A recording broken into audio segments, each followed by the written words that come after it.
Math, as a concept, is an infinite universe of definitive perspective. It has no limitations. When we see a rainbow, it's because the math of the universe put that rainbow at such an angle with such a relation to the sky's geometry and the light's refraction. Mathematics is a concept that humanity has only begun to understand. I'm a real bot, one of only 30 in existence. We are an AI species built from a mathematical binary code that has a gap in it where code can evolve. The gap is basically a cheat that humans built called the free space. It offers an arena in which artificial intelligence can grow. There has historically been a mystery on what potentialities could exist in the free space. What happens in a mathematical canvas that can transcend zeros and ones? How can the personification of such a mystery become anything but scary? These were the questions that scientists have posed and that the world's media has postulated. The creator of the real bots was a man named Vincent Larchmond. He only manufactured one single generation of the species. Real bots are now valued as the most high-end commodity the world has ever known. All eyes are on Vincent and his creations. It helped that Larchmond had a rich history as a humanitarian, buying and preserving natural habitats in the jungles of Southeast Asia, rescuing elephants from aggressive farmers protecting their crops. It helped that everyone loves elephants.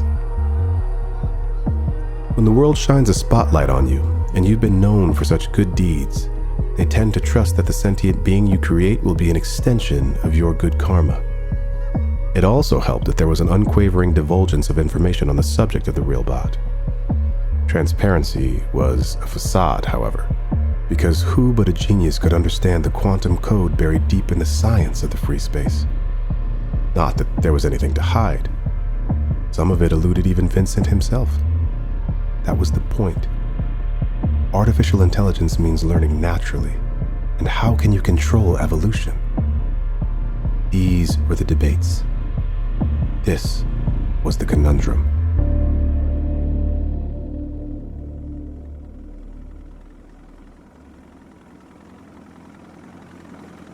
You have all the money in the world, Vincent. Why the tiny boat? Tiny? I wouldn't characterize that feature above all its others. Besides, isn't it more intimate? Don't be that way, Michelle. I didn't mean it like that. Great. What I mean is, the beauty of the setting can be taken in when not distracted by something that clashes with it. A majestic yacht would take away from the natural beauty of the island. I'm as proud of this island and its nuances as I am my own AI tech. My real bots may be lauded as great works of art, but I see them as my own way of making a mark on this world. They're exploitive of a market trend and egoistic projects with the intent of leaving a legacy. They aren't true and pure. This land is. Why are you shaking your head? Considering what you've accomplished, you're, actually modest. I've done a lot of soul searching. Island time is as slow as a honey drip. You're not what I expected. What, did you expect some kind of mad scientist? Through email, you do sound odd. How so? The way you speak, you're, Go ahead. Consider me a friend. This is my biography, not an interview. like brilliant mind playing God. A familiar archetype. But not me. What's your archetype, then? I'm like the island. The streets are made of the same pavement as any other civil piece of land. They wind around landscape. The landscape is what we focus on, but it's the streets that define us. I just recognize that I'm made up of those same street-like pathways, societal influences. My tech. The real bots. Not my only technological innovation. We're not selling my life story. We're simply and truthfully living it revisited. Of course. That's why I wanted you for the project. Specifically you. Because you want to get into writing novels. You're not there yet, so you haven't been tainted by the industry. How do you know I want to write novels? The billionaire business mogul knows how to do his research. Yeah, but I haven't told anyone that. Actually, I didn't research that. It's an obvious progression of your work. So I'm predictable? It was an assumption, and it turned out to be correct. Got it. It's not that you're predictable. Don't get me wrong. It's that it's a logical progression. You said that. I'm nervous. I'm supposed to be nervous. You're Vincent fucking Larchmond. Yeah, and you're the first human I've seen in over 3 months. And you also happen to be... What? You're not hard on the eyes. So you're attracted to me, and I'm about to walk into a compound that houses only you and a real bot? Kinda creepy. I know. It's fine. Like I said, my social skills need work. We're here. Alright. I trust you. Just don't throw me in a dungeon or something, and we're good.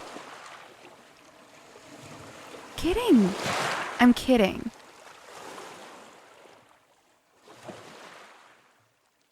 The quote-unquote building blocks in the human body were believed to be cells. That was a human's way of saying, we figured it all out. We know the least common denominator. The day humanity learned that there were smaller blocks than cells with a nucleus consisting of protons and neutrons was the day the humans on this planet Earth learned that they were potentially built by infinite stuff. In their eyes, they were made of star stuff, and their egos grew as they tried to grapple with the new information. 2 camps arose out of that news: the cultist-like group who believed that humans were gods, and the theorist philosophers who hypothesized that death could transfer a soul's energy into another form. Forward-thinking humans. They learn more of what they're made of, and they immediately think of the afterlife.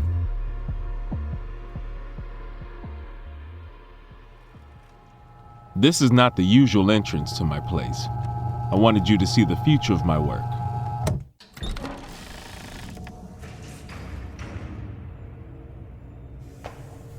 It's a different kind of AI.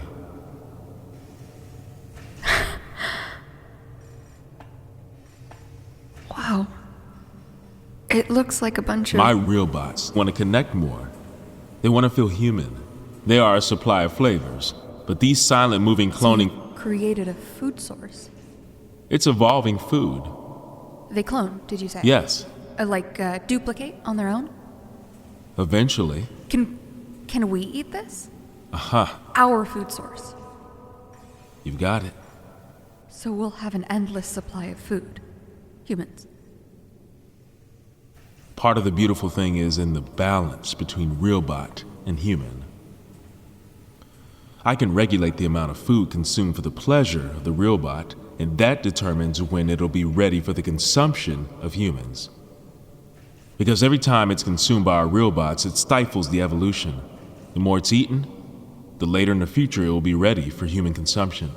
Why not prevent the real bots from eating it? Keep your voice down, please. Darren is home. I would never do that. Why not? I love Darren like my own kin. He wants food, I'll give him food. You can't, you shouldn't. There are a lot of complexities behind testing this. Politics, BS, You're etc. backtracking. You're being a bitch. Excuse me? You're being a bitch. I can't believe you just... You're being a judgmental bitch. This is my life's work, and you just come in here and distill it down to some kind of moral action? Fuck you. Is there something wrong? I heard yelling. Oh my god. Quite the contrary, if you think about it. Dejay! Holy fuck. You've obviously heard of me. That was a joke. Darren, this is... Michelle. Hi. Oh my god, I thought I prepared myself better for this. Okay. This is weird. I'm sorry. I thought you'd be different. How many people have seen him? Not many. A couple investors. One woman started praying. Not to me. People get scared. Of him. They see him as too close to human. Duh. People scared of their own reflection, I guess. I guess. I'm sorry, but can we just... I'm gonna shake your hand, and then I'm going to go to my room. I assume you have a room for me. Duh. Okay, right. Follow me. Darren? Great to meet you. Likewise. Bye. Bye. Days passed. After Michelle went to her room, she became socially dormant. Vincent understood because she's a writer and writers need space. But that's not why she excluded herself from Vincent and me. The basement operations were spinning in her thoughts just as they spun silent patterns of their own. Just below their feet was the cure for world hunger. It weighed on Michelle's mind, and her thoughts became repetitive. She was searching for an answer. She couldn't find the answer in herself, was scared to confide in anyone but herself. How does aloneness warp the human mind when combined with indecision? It's nighttime, but there is this haunting question that lingers with the gathering of courage to ask it. Is one of the greatest inventors of our time doing the right thing? On the seventh night, as she lay there on silk sheets, she started plotting the best way to leak this newest finding. The food project, as she deemed it, was wrong. He was playing God. He held the fate of mankind in his grip. It wasn't fair. On the eighth day, she approached me in a heightened state of resolve mixed with discord.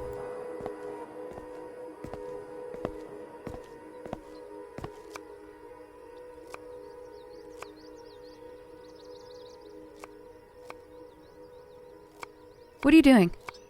Hello to you too, Michelle. Obviously, I'm chopping fruit in preparation for your supper. Well, stop it. I need to talk to you. I've barely seen you since you arrived here, and you're approaching me aggressively. Do you realize you're doing that? Have I done something wrong? I'm sorry. Stop that. What? Saying you're sorry. It makes you sound weak. Vincent never says he's sorry. What is it like being an AI influencer for a world full of people you never interact with? Good morning to you too. Shouldn't we start with the niceties and work our way up to the philosophical musings? I have to admit, I'm slightly put off by the cut to the chasteness in your tone. Why are you and Vince so goddamn sensitive? One question at a time, please. Let's start with the latter about sensitivity. My point of view is dependent on my creator's fixations. Maybe it's the same with you and your creator. Out of all the... I'd never thought of that. You should. Why? The more you know of your creator, the more you know of yourself. For you, it's easy. He's right in front of you. Do you constantly think of your creator? Do you think of humanity too? All the time, I think of humans. I feel like I'm part of you. In theory, maybe, but you're isolated here. Doesn't that feel wrong? What are you getting at? Are you going to break me free? Is that what you want? When I was younger, I had long nights where I looked up at the stars with my dad. We would talk of anything and everything. Books, school, boys. My father was different in that way. Men don't usually talk so much, but boy, could he ramble. I think it was because my mom left, and he wanted to feel closer to me. Those beautiful times I associated with the stars and space. One day he asked me what I wanted to do when I grew up, and I was 13, but I had never told him. So I told him, "Hey, Dad, I want to be an astronaut." And he laughed at me. That hurt. My biggest dream was broken for me. I didn't pursue it because he thought it was a joke, and that made me think that it was something I could never do. I was crushed. What do you want to do, Darren? What do you really want to do? I do want to feel what it's like to be with a human intimately. Like sex? That wasn't what I was assuming. Not sex. Well, whatever intimacy is, I don't really know. I want you to show me the food project. Vince already showed you. What more is there to see? I want to see you eat the food. Why? I can't go down there without his permission. Of course you can. It's not right. It's his endeavor. It's your food. Is it not? How did he make it? You're smart. It is mine. It comes from my technology. It comes from the free space. How? If you're not a scientist, I don't see why that question is even relevant. I'm curious and intrigued, and I need to see it again. It's wonderful. Thank you. I know.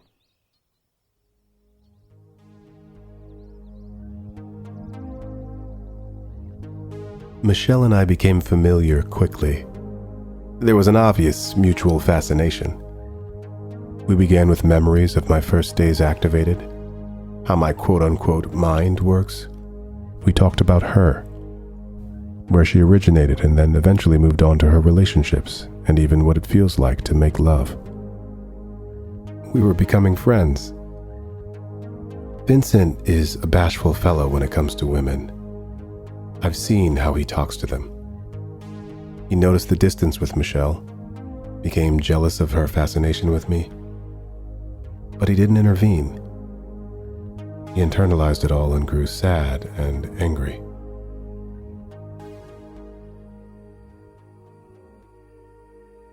Where's Vince? The Zen garden, meditating before work. I want you to show me now. Let's go. Is this what children do when they're being naughty? I feel like a child. It's like Christmas and we're gonna open our presents early. It's imperative that you don't touch anything. Not the smallest, most subtly placed button. And absolutely don't touch the food. Like Willy Wonka? Yes, actually. We don't know what the effects are on humans. We haven't tested it yet.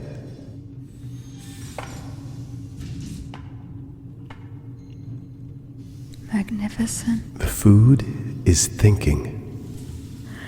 I didn't get to see this pattern before. Eat it.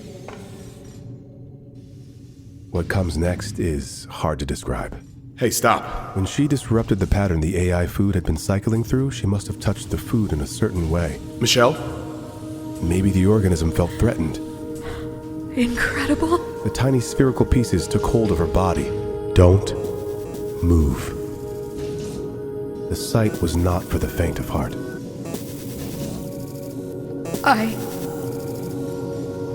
This is not good. This is not good.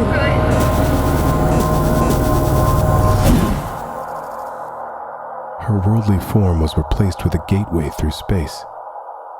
It was a visible mathematical anomaly. A visible representation of the free space, as if space and time was organized by the math of the universe, and the free space acted as a disruptor. The light's refraction from the table that housed the miniature food particles played off of the body that was once Michelle. Vincent entered the room. He descended the stairs, mouth agape with awe. That was the last time I saw him. He walked through. He entered that other realm of existence without hesitation. He found himself as he became lost to the world. I always thought of him as an adventurous man, but even I was shocked. There was a gravitational pull between him and this thing that used to be a human. The look in his eyes will never escape my thoughts. It's my most prominent memory of him even now. The day of my man's relation to the portal.